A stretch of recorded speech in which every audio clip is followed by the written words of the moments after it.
Muy buenos días con todos. Me encuentro acá con la abogada Ana Herrera Macías, trabajadora de la Defensoría del Pueblo en Lima Este. A continuación le formularé algunas preguntas sobre la crisis económica y política que estamos viviendo ahora en el Perú.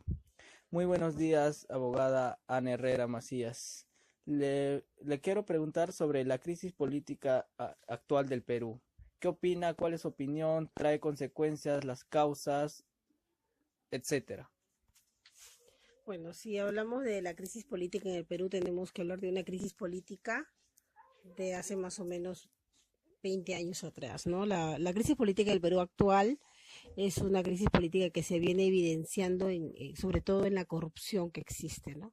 La corrupción a todo nivel. Estamos viendo un presidente saliente ha renunciado por una situación o un escándalo de corrupción. Y esto hace que exista una crisis en los temas de los proyectos de inversión que puedan haber en el país.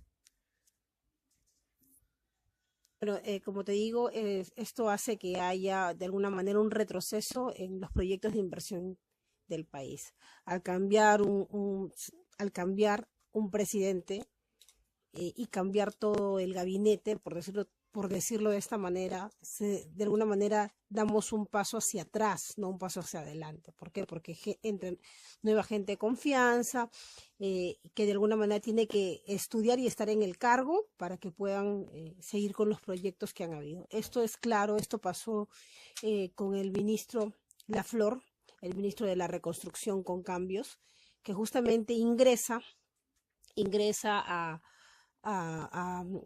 al mando, al gobierno, y tiene que estudiar todo lo que había dejado el antiguo ministro.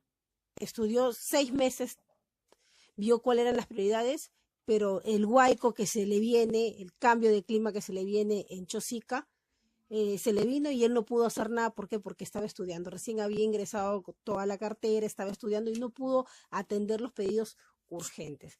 Esto hace que la población desconfíe, esto hace que la gente siga insistiendo y diga pues que hay un tema de corrupción a todo nivel. Esto hace que el ciudadano de a pie desconfíe de las autoridades.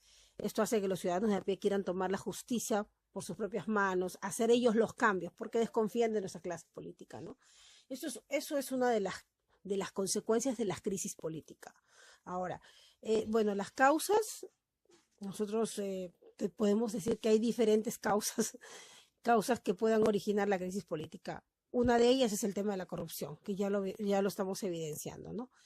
Eh, Bueno, eso es de acuerdo a la crisis política en el Perú. Disculpe. Otra pregunta sería, ¿usted cree que hay lucha del poder político en el Perú?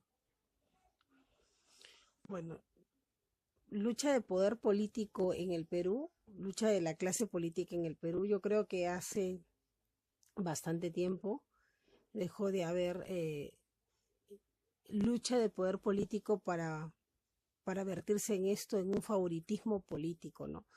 Estamos viendo, y esto es claro, no sale la ley del transfugismo, la gente se hace elegir por cierto partido y cambia su conveniencia a otro partido.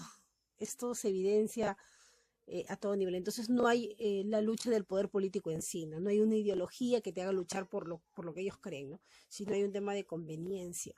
O sea, no hay un tema de que el que entra a servir al país, ya sea un congresista o un ministro, entra a servir, sino entra lastimosamente a servirse, ¿no? Eso es lo que pasa.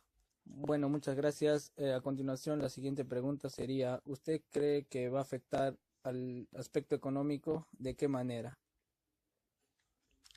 Mira, está afectando, por supuesto que cualquier crisis política deviene en una crisis económica. ¿Por qué? Porque crea la sensación de inseguridad. No solamente un tema de inseguridad jurídica, al haber esta crisis política, se frenan todos los contratos de inversión que puedan haber en el Perú. O sea, se frena. Estamos en los ojos del mundo y se frenan los contratos de inversión. Empresas importantes que quieren invertir en el Perú no lo hacen porque existe una crisis política, porque existe inestabilidad jurídica. ¿Qué quiero decir con esto? Que en cualquier momento el gobierno, el Estado saca un decreto legislativo y paraliza cualquier obra. Entonces se tumba abajo muchos contratos. Y eso, bueno, hace que exista una crisis económica. Estábamos en un crecimiento de alguna manera sostenible en el año 2017 y ahora estamos, sin embargo, retrocediendo en lo que viene el 2018, ¿no?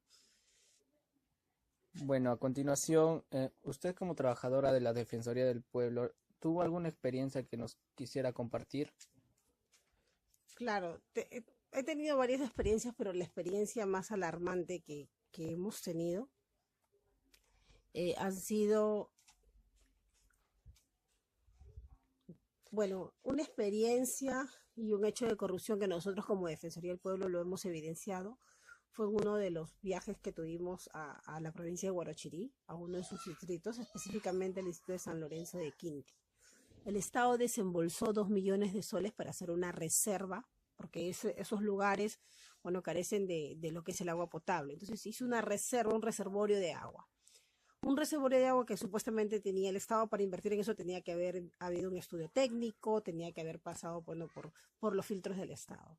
El Estado invierte y esa reserva de agua no duró ni 6 meses. Cuando fuimos a supervisar, porque la población se quejaba, encontramos que se habían cimentado, que se habían carcomido todos los cimientos de este reservorio, que se habían reventado los ductos y los canales.